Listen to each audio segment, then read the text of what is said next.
Hello and welcome to Miniage Painting. Today I have another printed model for you all. This is the Cinder Lion from Mini Monster Mayhem. This model was selected by you guys as a poll on my channel a few weeks ago. Now let's paint the Cinder Lion. We want to start this feline off with a solid coat of white primer.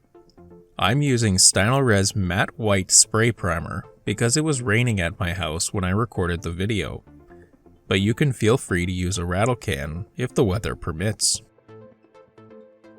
I want to tackle the wings first. These wings are made of fire, so this is the perfect chance to share my 5-step tutorial on easy fire. Step 1 starts with a heavy dry brush of Uriel Yellow to catch all of these raised details. For step 2, I'm going to take a smaller brush with a wide head and go a bit deeper with this yellow. I want to make sure to leave the white in the recesses, and the first dry brush is to help pick out where I want the white to be left over. You could always make this a 4-step process by cutting out that first dry brush, but it helps me with these larger areas.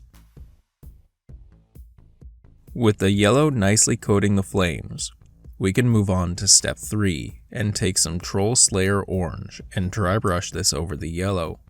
This color will help create a gradient between that bright yellow and the next color we apply. It doesn't really pop much on its own, but it will help make the effect look more realistic. I should also mention that I am doing these same steps to the body of the lion as well, as there are a ton of flames here. Step 4 consists of taking Mephiston Red and dry brushing this a bit lighter than the previous step. We want to make sure to leave some of the orange behind as a stepping stone from the yellow to the red. This is to add more realism, as the fire would get less bright the further from the heat source it gets. The final step in my 5-step fire plan is to take Abaddon Black and very lightly dry brush the tips of the fire. Not only does this add a ton of definition, but it will also mimic soot being thrown by the fire. With the fire done, let's work on the body of the lion. To start, I'm going to take some Corvus Black and coat the pelt of the lion. I want it to be contrasted by the fire, and it makes the lion look like it's made of brimstone.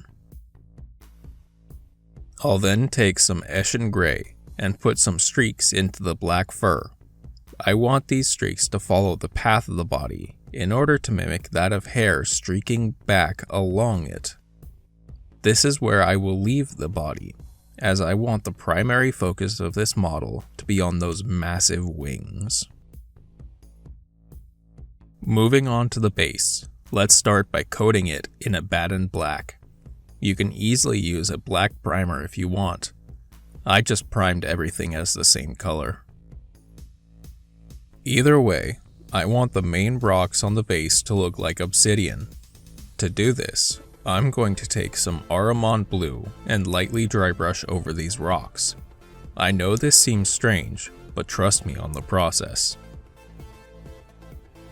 With that dry brush down, let's tie the colors of the fur in with the scene by dry brushing the ground with some Eshin Gray. This is to help pick out some of the rocks and to help the lion blend into its environment when it's not igniting its wings. To finish off the obsidian look, I will take some Ardcoat, which is a gloss varnish, and mix it in with some Nuln Oil in about a 1-to-1 mixture.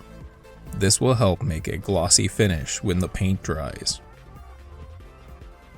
Now it is time to black rim the base and get ready for the grand reveal.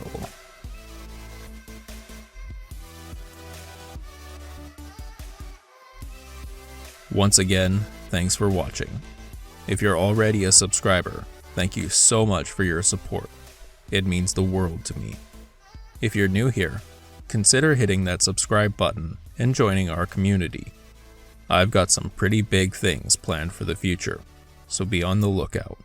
But until then, I hope you all have a wonderful day.